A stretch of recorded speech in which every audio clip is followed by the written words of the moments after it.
Shalom. Call Lord Yahweh Bashem El Shai. Double honors to my teachers. Start with the apostles and elders of Great Millstone. Yahweh Bashem El Shai. Barakatham to the hopefully elect. And just back with a continuation with the series that I just going into this topic of the four seals, or what's commonly known in the world, people know as the four horsemen, or the four apocalyptic horsemen, that it speaks about here in Revelations, the 6th chapter. Of course, previous video I went over the white horse. All right. And here going to get into the red horse, or this, or the second seal, and jumping right into it. Revelation 6:4 says, let's start at verse 3. And it says, and when he had opened the second seal, I heard the second beast say, come and see. And there went out another horse that was red. All right, and again, as I explained before, because this horse is not talking about, see, because a lot of these Christians, they being that, these they don't have the eye self, so they take a lot of things that's meant to be, a lot of things that you're supposed to look at from a spiritual standpoint, and they it's like a lot of things that are written, that you're supposed to look at from a spiritual standpoint. They tend to look at it from carnally. They look at a lot of these sayings carnally. These deep sayings in these parables. Because again, as I explained in the previous video, this horse, it's symbolic for power. Horse represents power. All right, so it's not talking about an actual horse. All right, and this horse, it says that was red. Reading on, it says, and power was given to him that sat thereon to take peace from the earth, and that they should kill one another, and there was given unto him a great sword. All right, so what is this going into? All right, again, this red horse, all right, it's going into Esau Edom. All right, when you go to and again, because this is what prompted me to do this little series going into the four horsemen,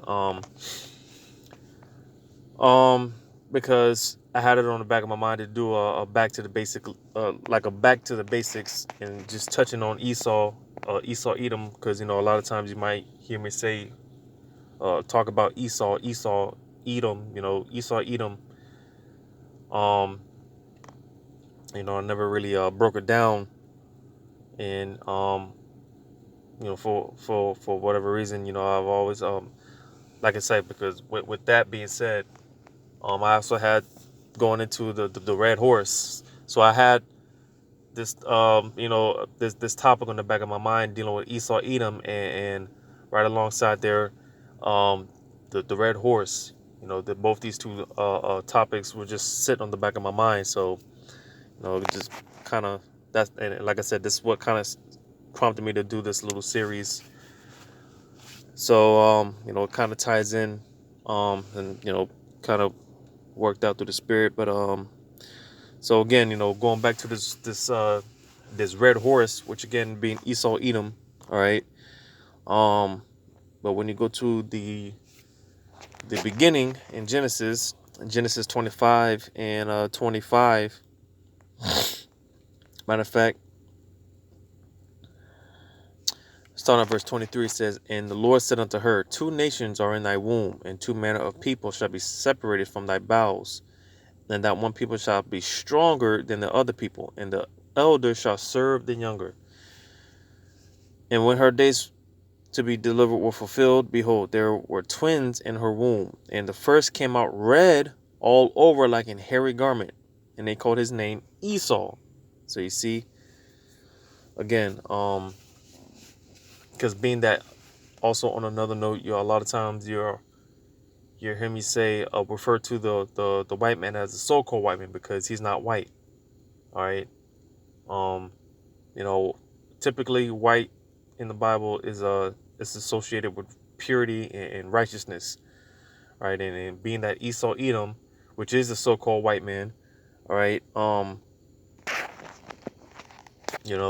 Again, because the Bible, goes into how the Lord created him to be the wicked. Oftentimes you hear about the wicked throughout the Bible. A lot of times it's talking about Esau, Edom. All right, because we all have our lot in this um, movie that we're living in. All right, in this life that we live. We all have our lot. We all have our roles. All right, individually and as a nation. And Esau, Edom, he's elated to play the wicked of this earth. All right, to put it in layman terms, he's slated to play the bad guy in this movie. All right, being that Jacob is set up to play the righteous, Esau he was created to play the wicked. All right, and like I said, because I mentioned that again, because they try to refer to themselves as white, which again, like I said, is often equated with righteousness and purity, and Esau he's far from that. All right. Read verse 25 again. It says, "And the first came out red all over like an hairy garment, and they called his name Esau." All right, and again, this being the who called so-called white people today, the so-called Caucasians. All right. I'm gonna read on down. It says, "And after that came his brother out, and his hand took hold on Esau's heel, and his name was called Jacob. And Isaac was three score years old when she bare them." All right, and just to give some like a brief description. All right, because you notice how it doesn't give a physical description of Jacob, which that's our forefather, the progenitor of the so-called blacks, Hispanics, and Native American Indians. All right, because he came out looking like everyone else, with a pigmentation. See, Esau, it talks about how he came out red all over like in hairy garment, basically giving it a physical description of what he looked at, because there was something odd about this child. All right, he was born without pigmentation in his skin. His blood shows forth through his translucent skin. All right, and that's pretty much what his name goes into. Because again, he was born without pigmentation, so his blood shows forth through his skin. Um, so again, that's why gave the description of Esau. I didn't give a description of Jacob. All right, because Jacob came out with pigmentation. Came out normal basically. All right. In verse 26 it says, "And after that came his brother out," and it's like I read that. Verse 27 it says, "And the boys grew, and Esau was a cunning hunter, a man of the field." All right, just more description of who Esau Edom is today. All right, these people that call themselves so-called, these so-called rednecks. All right, these people that like to go outdoors and go for hikes and live out in the woods and go in the mountains and all these other extravagant things. All right, that's the characteristics of Esau Edom. This is they get these characteristics from their forefather Esau.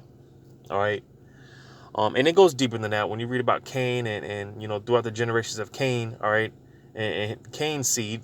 All right, because if you don't know, Esau didn't. Esau's history didn't start here. It goes deeper than that.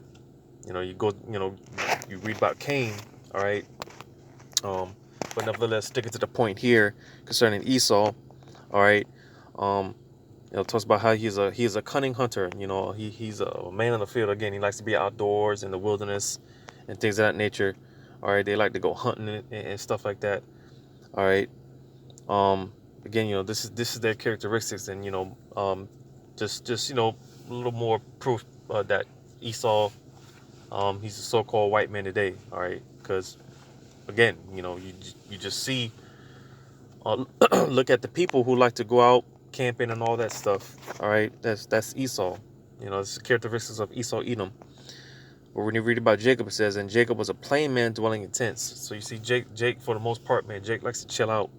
You know, Jake likes to be in the crib playing Xbox or whatever. All right, this is this is where we get our characteristics. This is where we get our characteristics from. Our forefather Jacob. All right, and also because that word plain also goes into I believe. Let me see what the definition here says real quick.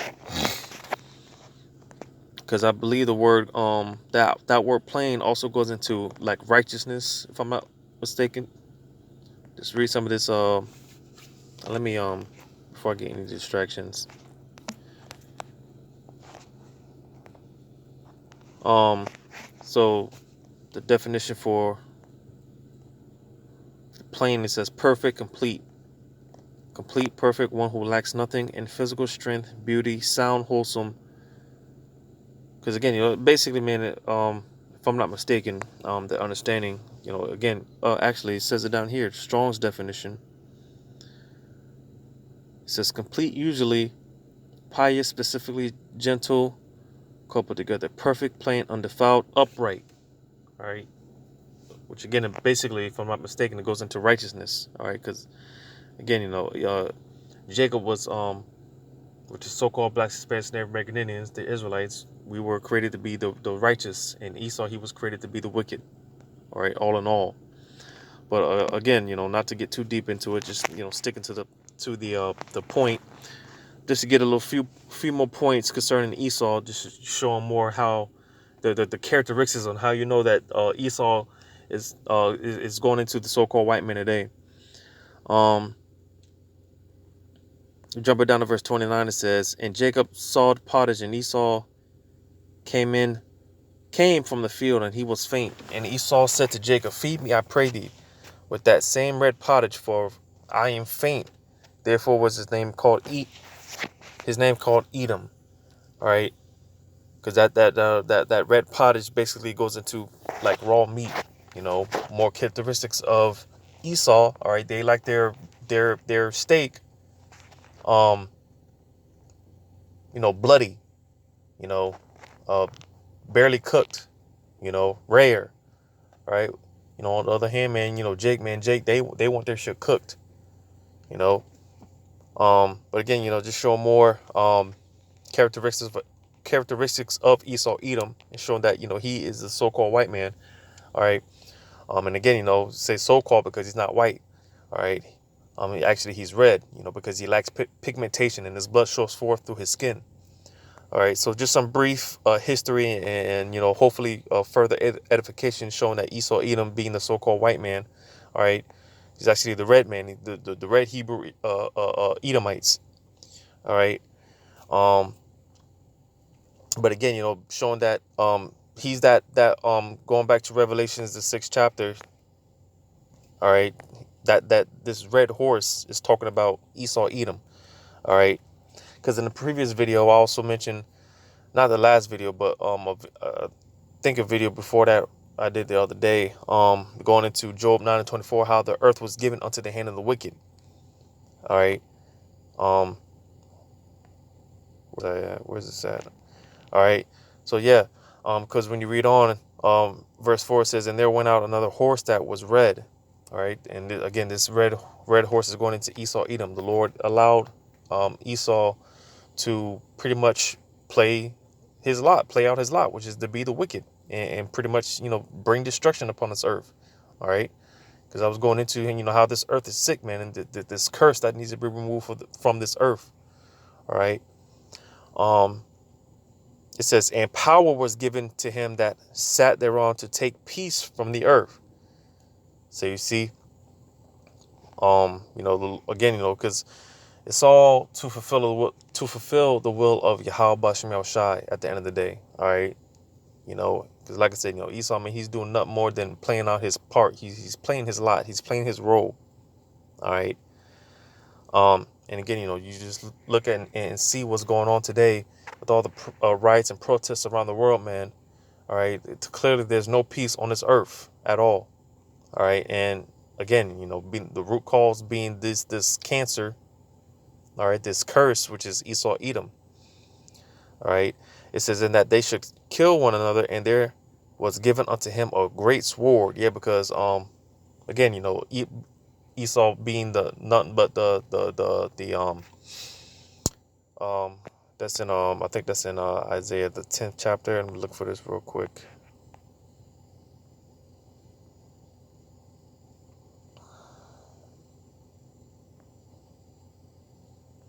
Isaiah 10 and 5. Isaiah 10 and 5, it says, "O Assyrian," all right, because again, there's a lot of code names, because again, this Bible is a book of parables, dark sayings, mysteries, similitudes, and things of that nature. All right. So, one of the names for Esau, Edom, that Assyrian. This is who is talking about here in this verse. Verse 5, it says, "O Assyrian, the rod of mine anger, and the staff in their hand is mine indignation." Yeah, because throughout time, man, with these different captivities and whatnot, that the nation of Israel, what we've been through, all right, the Lord used these nations to punish us, and punish our forefathers, to punish the Israelites, all right.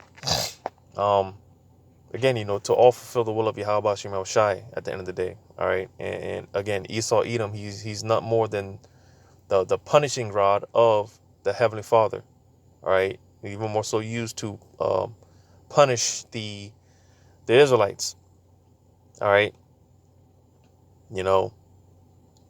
Read that again. It says, "O Assyrian, the rod of mine anger, and the staff in their hand is mine indignation." Yet because the Lord pretty much allowed Esau, Edom to, cause all this havoc and do the things that he does to fulfill his will. All right. Esau is not more than the spanking tool, the whipping stick of the Heavenly Father. All right. He's not but a pawn for the Heavenly Father, whether he knows it or not, whether he believes it or not. All right.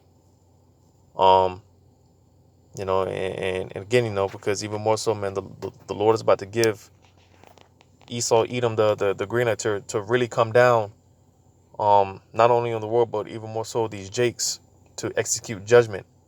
All right. Let me go back to Genesis, the 35th chapter. I think it's in the 35.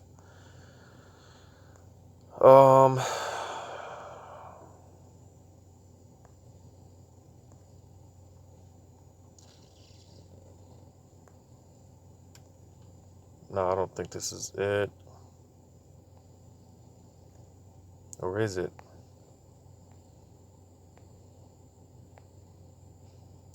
Matter of fact,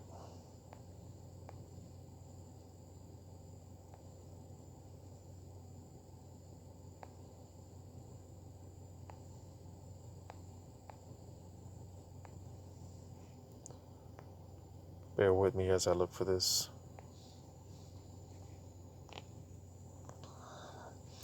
So, again, hopefully the point has been made concerning this red horse. All right.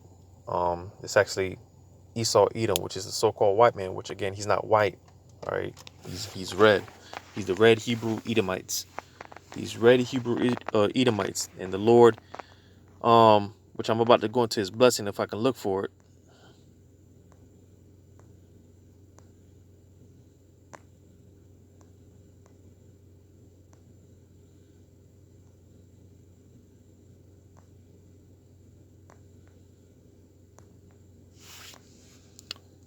Where would that be? See, this is why it's good to, go back to the basics, man.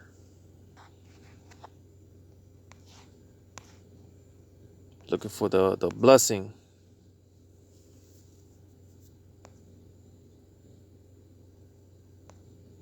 No, that's not it either. Where would that be? Did I try Genesis? Where would that be? Try Genesis 39. No, that's not it.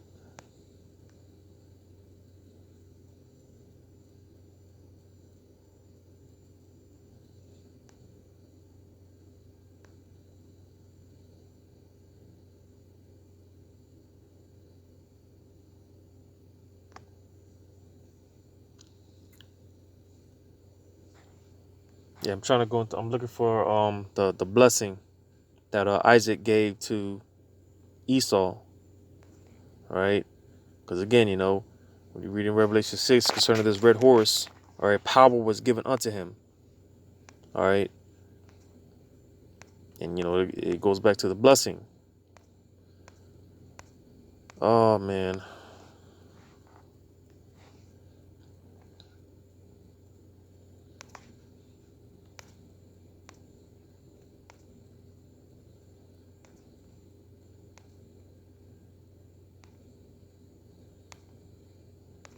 so much as keep going down or keep going back chapters.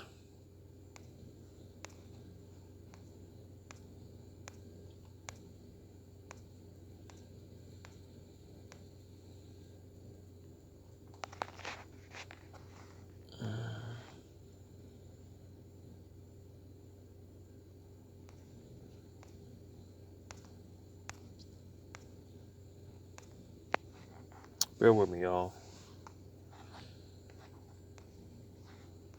because this is important concerning Esau's blessing.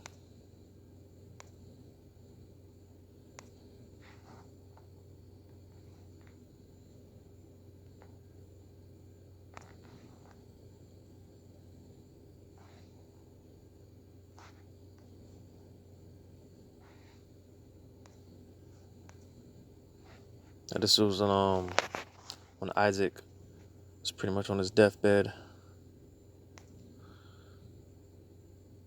So I think this is it. Is it it?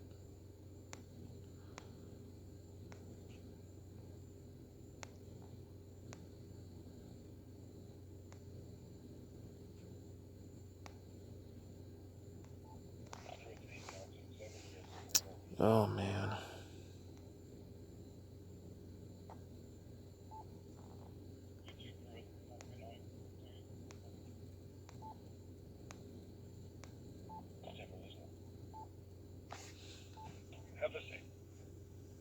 This might be it.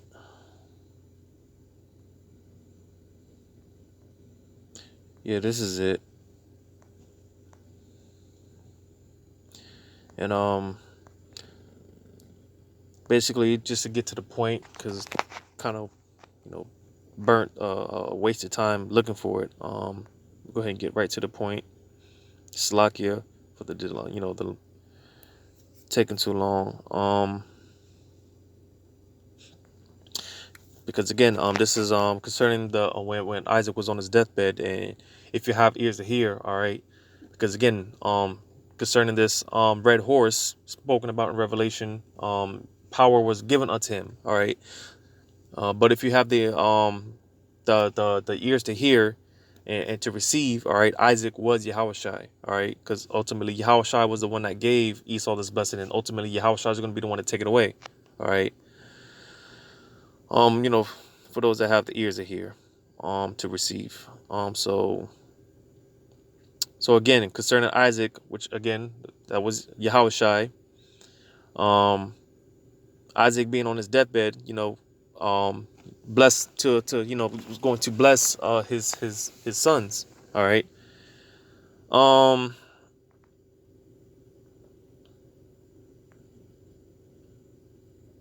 So starting at Genesis 27:37, it says, "And Isaac answered and said unto Esau, Behold, I have made him thy lord, and all his brethren have I given to him for servants, and with corn and wine have I sustained him.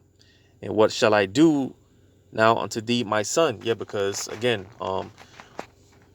typically, all the pretty much, the blessings, the inheritance will go to the firstborn, and technically, being that Esau was the firstborn, he was supposed to receive the blessings. He was supposed to get what what we're about to get. All right, what the elect are about to receive, which is the kingdom. Esau was supposed to get that. All right, you know, but again, being the Lord, he, the way that he planned it out, um, set it up to where Jacob would receive that blessing. All right, so um, Because, you know, always talk about, when I talk to individuals, man, I always talk about concerning this, you know, racism and all this things that you see going on, man. It goes deeper than black and white, man. It goes deeper than the color of one's skin. All right, it's not about color. That's one thing people got to understand. It's not about color. All right, this hatred that these so-called white people have for so-called blacks, Hispanics, and Native American Indians, man, it goes deep. All right, and, you know, and the Esau know that, you know, they got supplanted out of the blessing twice. Right, this is another one of those instances where Esau got supplanted out of the blessing. So now he's pleading with his father Isaac for a blessing. All right, because he already passed down the blessing to Jacob. All right, but you know, that's another topic. So it says, verse 38, it says, and Esau said unto his father, hast thou but one blessing, my father? Bless me, even me also, my father. And Esau lifted up his voice and wept. It says, and Isaac his father answered and said unto him, behold, thy dwelling shall be the fatness of the earth and of the dew of heaven from above. So you see, you know, all the natural resources of the earth and things of that nature. All right. You know, these things will be given to Esau, Edom. All right. This is why they have every damn thing. All right. You know, this is why they had their pretty much their I'll say they pretty much have their hand in, you know, damn nearly every continent. All right. You know, a lot of these nations, you know, they you know, with all these U.S. embassies and things of that nature. All right. You know, Esau going into these different countries and whatnot, taking their resources and things of that nature. All right. But also it says, verse 40 says, and by thy sword shalt thou live. All right. And this is how they're able to obtain all these things, through violence and bloodshed. All right. And you know, the modern the sword is just basically going into the killing instruments, which would today, you know, the modern sword will be their guns, tanks, military, and things of that nature. All right, their weapons. All right. And it says, and thou shalt serve thy brother, and it shall come to pass when thou shalt have the dominion, that thou shalt break his yoke from off thy neck. All right. And again, you know, being that Esau, he's in his dominion right now. He's in his power seat right now. He's in his rulership right now. All right, because again, concerning this red horse, the power that was given unto him, it was given unto him. All right, and this was a part. You know, this goes back to his blessing. It's a part of the blessing that was given to him, passed down from Isaac, which again, it was Yahushai. All right, because again, you know, Yahushai was the one that gave him the blessing. Gave him everything that he's got, and Yahushua is going to be the one to take away everything from him. All right, and part of that again being, you know, that dominion and you know, having that rulership over the Israelites. All right, going back to Revelations, the 6th chapter. I'm gonna read that verse again. Verse 4 says, and there went out another horse that was red, and power was given to him that sat thereon to take peace from the earth. So you see, because again, you know, ultimately the Lord used Esau to basically fulfill his will, to fulfill the will of Yahweh Shemel Shai. All right. It says, in that they should kill one another, and there was given unto him a great sword. Because like I said, that Esau, man, he's about to come into the fulfillment of his blessing. All right. When he speaks about in Revelations 12:12, that great wrath that he's about to come down with. All right. And even more so, he's gonna take this hatred out. This deep rooted hatred that he has for so-called blacks, Hispanics, and Native American Indians. He's gonna, again, the Lord is gonna give him the okay to do so, because again, ultimately, it's going to be that the anger of Yahweh Shemel Shai, the indignation of Yahweh Shemel Shai is going to act out using partly using Esau Edom. All right, and, you know, that sword that was given to him. Where is it at? I think that would be Ezekiel 28. Let's see if that's it.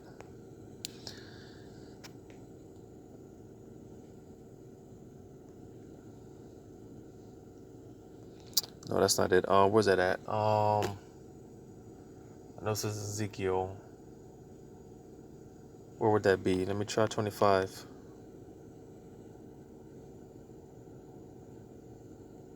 Talks about the sword that is being sharpened. Nope, that's not it. Because again, the Lord used these nations more so to punish Israel. He used these nations to punish the nation of Israel. All right.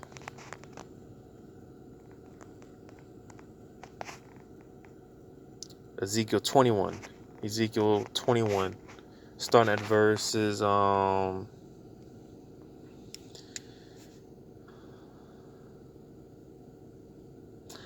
start at verse 3. I'll just start at verse 1. Ezekiel 21:1, it says, "And the word of the Lord came unto me, saying, Son of man, set thy face toward Jerusalem, and drop thy word toward the holy places, and prophesy against the land of Israel." Yeah, man, because, start with the apostles and elders, man, and all the men on down, man. The warnings that we've been trying to tell our people, man, to repent, and get right with Yahweh Shem Shai, man. But Jake, they don't want to listen. So this is why the Lord has a beef with the two-thirds of Israel, man, and he's about to execute judgment. It says, verse 3, "And say to the land of Israel, Thus saith the Lord, Behold, I am against thee, and will draw forth my sword out of his sheath, and will cut off from thee the righteous and the wicked." All right, and again, that sword, or the punishing instrument that the Lord is going to use, all right, using in the form of Esau Edom. All right, he's going to use Esau Edom to punish the world, as well as the nation of Israel, 2/3 of the nation of Israel. All right. And again, this is that red sword that's getting ready to get slacked. This is that red horse that's getting ready to get unleashed. All right. Jumping down to verse 9, it says, "Son of man, prophesy and say, Thus saith the Lord. Say, a sword is sharpened and also furbished." All right, that the devil getting ready to come down with that great wrath. All right, "It is sharpened to make a sore slaughter. It is furbished that it make glitter. Should we then make mirth? It contemneth the rod of my son as every tree." Yeah, because Jake playing around, like I said, trying to tell Jake to get it together, man. Get your shit together. Get right with Yahweh Shem Shai. But Jake, man, they don't take nothing serious. They don't take Yahweh Shem Shai serious. The scriptures talk about how they loathe his law. They hate the laws and ordinances of Yahweh Shem Shai. And that's why the Lord sets his face against 2/3 of Israel. And this is why everybody get jacked up, man. And this is why the Lord is sharpening the sword. They're getting ready, man. Esau's mounting up. And then it's all the will of Yahweh Shem Shai. Verse 11, it says, "And he hath given it to be furbished, that it may be handled. This sword is sharpened, and it is furbished to give it into the hand of the slayer." So you see, the Lord is about to give the okay to the red horse to execute judgment and to cause all hell on this earth, man. As if it's not already hectic as it is. All right, but even more so, man, when the Lord, man, really drops the ball, man, when he really drops the hammer, and there's another part of the Bible that talks about how the sword, man, it's not gonna be in vain, man. The Lord, man, he's not gonna hold back on what he said he was gonna do, and the said judgments and the hell that is set to take place on this place. All right, the Lord is not gonna go back on his word. All right. So going back to Revelation 6 and reading verse 4 again, it says, "And there went out another horse that was red." All right. So this is going into Esau Edom, which is not white. All right. The red Hebrew Edomites. All right. It says, "And power was given to him that sat thereon to take peace from the earth, and that they should kill one another, and there was given unto him a great sword." So again, the Lord is about to give. He's sharpening the sword, and he's about to give it into the hand of the slayer. He's about to give the okay to Esau Edom, this red horse, to do what they're about to do, man. All right, because again, ultimately it all goes back to the will of Yahweh Shemel Shai. All right, you know, Esau is nothing more than a pawn for Yahweh Shemel Shai. And again, you know, the Lord's about to give the green light for these devils to make their move and to come down with that great wrath and destroy 2/3 of you Jakes, man. You know, but nevertheless, just a quick something again. The second seal, or what many people know as the red apocalyptic horse. All right, it's going into the so-called white man, which is Esau, Edom, the red Hebrew Edomites. All right, so hopefully this was edifying. Once again, I'm gonna give all credit to Yahweh Shemel Shai. Double honors to the apostles and elders of Great Millstone. And until next time, Lord's will, I say shalom.